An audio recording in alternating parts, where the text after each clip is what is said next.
మరియు యోబు తన స్నేహితుల నిమిత్తము ప్రార్థన చేసినప్పుడు యెహోవా అతని క్షేమస్థితిని మరలా అతనికి దయచేశాను.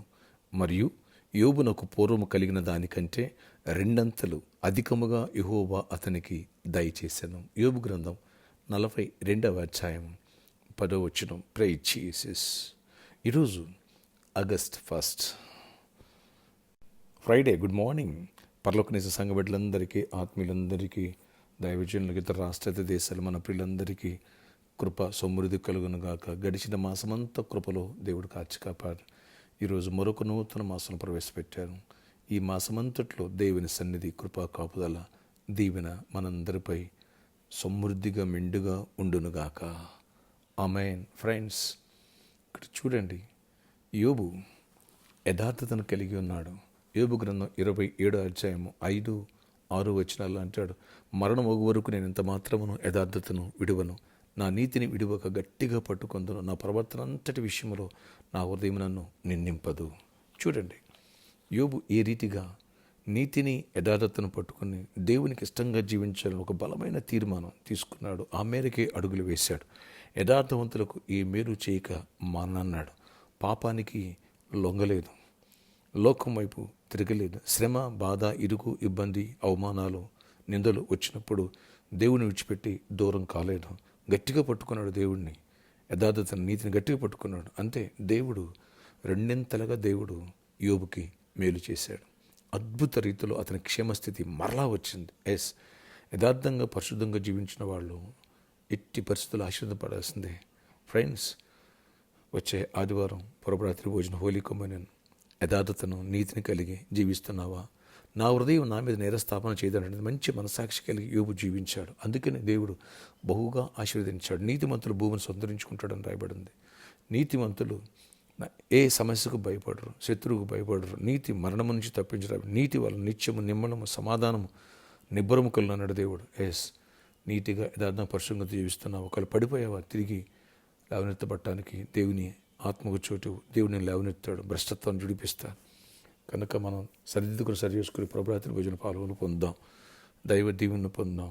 బలమైన వాక్య సందేశాలు ఈ సండే వినబోతున్నాం. వేలాది తల్లిరండి, దైవ దీవెన పొందుదాం. నా శరీరం తిన్న రక్తం తాగితే నిత్య జీవనకు వారసులు ఉన్న దేవుడు. చాలామంది నిర్లక్ష్యం చేస్తూ ఉంటారు. ఖాళీ ఉంటే వస్తారైతే రారు. అలాంటి పని ఎప్పుడు చేయకు. ఇంట్లో ఉంటున్నాను, లైవ్ చూస్తున్నానన్నా అలాంటి కాకమ్మ కౌరులు చెప్పకు. దేవుని సన్నిధికి రా, దేవుణ్ణి ఆరాధించాలి, దేవుని యొక్క వాక్యం వినాలి. ముందు మనం ఇప్పటి నుంచి సరిదిద్దుకొని సరి చేసుకుందాం. మన పొరపాట్లు ఒప్పుకొని విడిచిపెడదాం. దేవుడు కృపా కనికరం, దేవుడు అద్భుత రీతిలో ఆశీర్దిస్తాడు, నేను ఇచ్చిస్తాడు. ప్రార్థన ఆశ్చర్యకరణ. ఎవరు ఈ ప్రార్థనలోకి వేస్తున్నారో కృప చూపించండి. గడిచిన మాసం అంతా కాచా. ఈరోజు మరొక నూతన మాసం ఆగస్టు మంత్లో మనం ప్రవేశపెట్టాం. నాయనా, ఈ మాసము మొదటి దినం మొదలుకొని చివరి వరకు నీ కృపా కాపుదల కనుదృష్టి మాపై, ఈ సంఘంపై ఉంచండి. నూతన కార్యాలు జరిగించండి. నీతిగా యథార్థ పరిశుభ్రంగా జీవించాలి. ఎవరు పడిపోయారు, ఎవరు తొట్టిల్లారు, ప్రతి ఒక్కరు సర్దిగా సరి చేసుకొని మన సాక్షి సెటరేట్ చేసుకోవాలి. ప్రతి బలహీనత నుంచి విడిపించండి, ప్రతి అవిధతను విడిపించండి. పాపం మీద జయ జీవితాన్ని ఇవ్వండి. చీకటికి లైపరచండి. వచ్చే ఆదివారం నాయన హోలీ కమ్యూనియన్ సిద్ధపడి నాయన ప్రభురాత్రి పోయిన పాలు పొందాలా, నీ రాకడికి మేము సిద్ధపడాలా. ఆ మేరకు కృప చూపించండి. నీ కృప గల గొప్ప కార్యాలు చేయండి. ప్రతి సాతానిక క్రియలు లయపరచండి. నీ కృప అక్షేమం ప్రతి ఒక్కరిపై ఉంచండి. ఎవరికి నాయన అనారోగ్యం ఉన్నారని స్వస్థపరచండి. ప్రతి అనారోగ్యాన్ని గర్జిస్తున్నాను. యోబు అనారోగ్యం పాలైన మీరు స్వస్థపరిచి పూర్వపు స్థితిని మరలా ఇచ్చేసావు.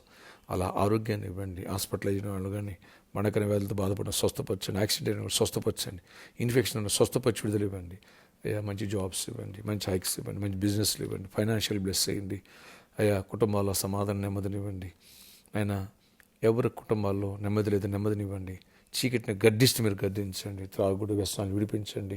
చీకటాత్మలు అయిపరచండి. ఈరోజు బర్త్డే, వెడ్డింగ్ యానివర్సరీ దీవించి దీర్ఘాయుష్, కృప, క్షేమ, సమాధానం దయచేయండి. గర్భాలు ఇవ్వండి. గర్భిణీ క్షేమాన్ని, సుఖప్రసాలు ఇవ్వండి. పెళ్లి కాలను పెళ్ళి అవ్వాలా, అన్ని విషయాల్లో క్షేమాన్ని నడిపించండి. యేసునామములో ప్రార్థిస్తున్న తండ్రి, ఆమేన్. Wish happy birthday to you, wish happy anniversary.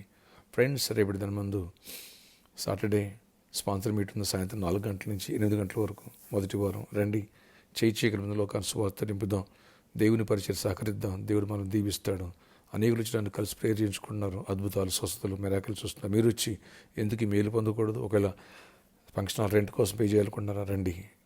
దేవుడు దీవించును గాక. ఆమేన్.